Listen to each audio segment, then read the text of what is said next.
Saviez-vous qu'il existe plusieurs études indiquant que le miel de Manuka avec une concentration plus faible de méthylglyoxal et un indice de facteur de Manuka unique, UMF, plus faible et plus efficace pour éliminer les bactéries que le miel de Manuka à haute concentration avec un indice UMF élevé?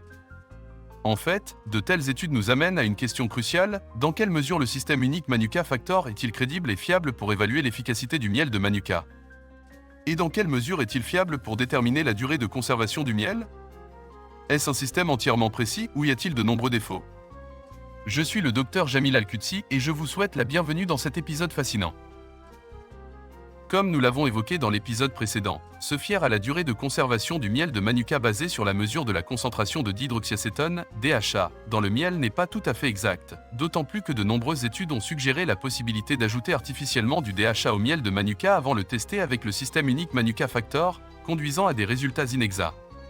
Si le miel de Manuka est conservé pendant une période prolongée et que sa durée de conservation approche de sa fin en raison de l'épuisement de la dihydroxyacétone, DHA, l'ajout artificiel de DHA lui donnera un aspect extrêmement frais, comme s'il venait d'être récolté. De plus, certaines études ont indiqué que cela avait été fait avec du miel de trèfle, qui ne contenait initialement aucune teneur en méthylglyoxal, en ajoutant artificiellement de la dihydroxyacétone au miel de trèfle. Nous savons que la dihydroxyacétone ne se trouve que dans les fleurs de Manuka et non dans les fleurs de trèfle. D'un autre côté, la recherche souligne que les principaux facteurs à l'origine de la transformation de la dihydrotestostérone, DHT, en méthylglyoxal sont cruciaux. Et voici le buzz: plus sa concentration est élevée, plus le miel de Manuka devient cher. D'un autre côté, des études suggèrent que les principaux facteurs influençant la conversion de la dihydroxyacétone en méthylglyoxal, qui à son tour affecte le prix du miel de Manuka, sont la température et la durée de stockage. Plus la température lors du stockage du miel de Manuka est élevée, plus la dihydroxyacétone est transformée en méthylglyoxal, entraînant une augmentation rapide de la toxicité résultant de cette transformation. Nous avons discuté de cette toxicité en détail dans l'épisode « Le méthylglyoxal, MgO, présent dans le miel de Manuka est-il bénéfique ou nocif ?» Lorsque le miel de Manuka mûrit, il contient de la dihydroxyacétone, DHA, à une concentration qui correspond au système de qualité unique Manuka Factor, UMF. Cela indique que ce miel de Manuka est effectivement nouveau et que sa durée de conservation s'étend sur une longue période en raison de la forte concentration de dihydroxyacétone qu'il contient. C'est vrai et nous ne le nions pas. Cependant, que se passe-t-il si le miel est transporté, stocké ou manipulé dans des conditions inappropriées où la température augmente considérablement? La réponse est que cela accélérera la conversion de la dihydroxyacétone en méthylglyoxal à un rythme beaucoup plus rapide que le taux de transformation habituel. En conséquence, la durée de conservation du miel diminue rapidement et les chiffres inscrits sur l'emballage depuis l'extérieur ne reflètent pas ce qui s'est réellement passé à l'intérieur du miel après un stockage et un transport inapproprié. Des études indiquent que le transport du miel dans des conteneurs ordinaires sans refroidissement l'expose à un risque de chaleur extrême, pouvant atteindre jusqu'à 50 degrés Celsius à l'intérieur du conteneur d'expédition pendant le transport maritime, surtout si le conteneur n'est pas réfrigéré. Ceci expose le méthylglyoxal à une diminution rapide et significative et provoque également une augmentation rapide du méthylglyoxal toxique. Dans une autre étude, il a été noté que la température à l'intérieur du navire peut augmenter encore plus, atteignant 70 degrés Celsius dans certaines parties du conteneur pendant le transport maritime. Puisque nous maintenons un système de qualité de haut niveau pour le miel de Manuka, un aliment multifloral contenant à la fois du miel de Manuka et de Canuka, nous prenons un soin méticuleux à le transporter avec précision dans des conteneurs réfrigérés, souvent par avion, afin d'assurer un transport rapide. Nous veillons à ce qu'il soit stocké dans des conteneurs réfrigérés dès son arrivée pour conserver ses composants et maintenir remarquablement leur qualité. Même dans notre salle d'exposition et nos entrepôts, nous avons mis en place des systèmes de refroidissement précis pour le maintenir étonnamment frais. C'est ce qui nous distingue dans le système alimentaire équilibré: nous conservons les aliments de manière équilibrée, en garantissant la sécurité de leurs composants et en maintenant leur équilibre à chaque étape, de la culture et de l'irrigation au transport, au stockage, à la conservation, à l'extraction et à la présentation. Nous vous recommandons de regarder la vidéo liée dans la description, qui explique en détail les principales étapes pour conserver les composants du miel de Manuka de manière approfondie et étonnante. Une seule erreur de stockage, de transport ou de présentation qui expose le miel de Manuka à des températures supérieures à 45 degrés Celsius, comme le transport dans des conteneurs non réfrigérés, entraînera 3 problèmes importants.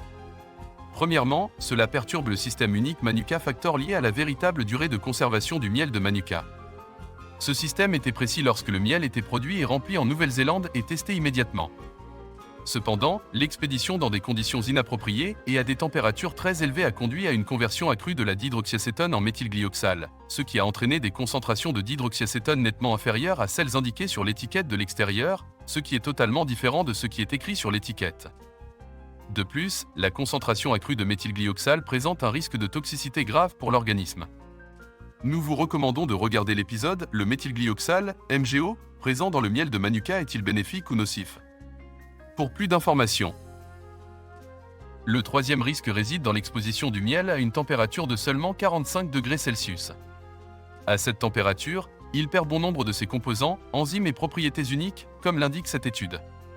Cette étude suggère également que lorsque le miel est soumis à des températures élevées, il perd bon nombre de ses précieux bienfaits pour la santé, notamment ceux bénéfiques pour les organes du corps. Cette étude indique qu'exposer le miel à une température de seulement 45 degrés Celsius suffit à lui faire perdre ses propriétés antibactériennes et ses merveilleuses enzymes. Cela diminue également sa remarquable capacité antioxydante. La question qui se pose désormais est de savoir combien de commerçants, d'entrepreneurs, de travailleurs de l'industrie du miel et de consommateurs sont réellement conscients de ces informations. Même une légère variation de température peut entraîner des altérations significatives dans la composition du miel qu'il possède, le faisant s'écarter considérablement des spécifications de l'étiquette apposée sur l'emballage. S'ils en sont conscients, combien sont prêts à supporter des coûts plus élevés pour le transport en utilisant des conteneurs réfrigérés et en mettant en place des systèmes spéciaux dans leurs entrepôts et salles d'exposition pour garantir un stockage adéquat? Par conséquent, nous affirmons que le transport, le stockage et la conservation du miel de Manuka sont fondamentaux pour maintenir son efficacité et préserver sa véritable qualité. C'est pourquoi, chez Manuka Balanced Food, nous nous engageons à obtenir les meilleurs bienfaits en combinant le miel de Manuka avec le miel de Canuka.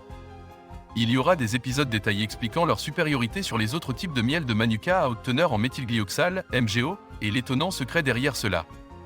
Nous avons commencé à créer ces épisodes pour élucider ces faits scientifiques concernant le stockage, le transport et les conditions optimales de stockage. Nous avons également mis en place un système remarquable que nous appliquons toujours, garantissant la sécurité de nos produits de la ferme à la table, préservant chaque élément et composé tel qu'il est dans son équilibre naturel. En conséquence, nous avons conçu un système d'emballage et d'expédition spécial qui protège le miel de Manuka de l'exposition à la chaleur, même dans les pays chauds. Vous serez étonné de voir comment notre miel de Manuka arrive, enveloppé dans des couches de matériaux isolants qui le protègent complètement de la chaleur. Son environnement, comme s'il s'agissait d'une mariée dans sa robe blanche immaculée. Peut-être que cette étude résume ce concept.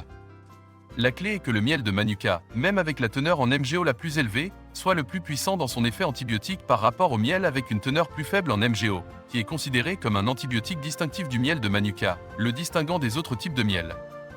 Cependant, les résultats ont montré tout le contraire. Le miel de Manuka avec une teneur plus faible en MgO et un indice de facteur de Manuka unique, UMF, inférieur s'est avéré étonnamment plus efficace et plus puissant que le miel de Manuka avec une teneur en MgO plus élevée et un indice UMF significativement plus élevé. Cette étude a émis l'hypothèse que cela est dû à des changements dans la concentration de MgO au fil du temps pendant le stockage. L'étude a conclu que l'évaluation unique Manuka Factor, qui sert d'indicateur de la concentration de MgO, l'antibiotique, et de la qualité du miel, peut fournir des informations trompeuses aux gens. En effet, elle peut ne pas correspondre à l'effet antibactérien du miel de Manuka dans la période entre l'achat et la consommation. L'étude a en outre déduit que l'évaluation du facteur unique de Manuka ne peut pas être utilisée comme indicateur de la puissance antibactérienne du miel de Manuka. Nous expliquons chez Manuka Balanced Food qu'une mauvaise conservation, notamment sur une période prolongée, et l'exposition du miel de Manuka à la chaleur peuvent altérer la composition en MgO et en dihydroxyacétone, DHA. Lorsque la concentration en MgO atteint son maximum, entraînant une concentration unique et élevée Manuka Factor, il commence ensuite à diminuer avec le temps, ce qui est lié aux conditions de stockage. Cependant, lorsque la concentration de MgO est légèrement inférieure et celle de DHA est légèrement plus élevée, le temps et le stockage augmentent la concentration de MgO et améliorent sa force antibactérienne, comme l'a démontré l'étude précédente. Néanmoins, dans notre système alimentaire équilibré, nous avons découvert une autre raison étonnante qui fournit une explication plus puissante à ce phénomène, que nous explorerons dans le prochain épisode. Alors restez à l'écoute et rejoignez-nous.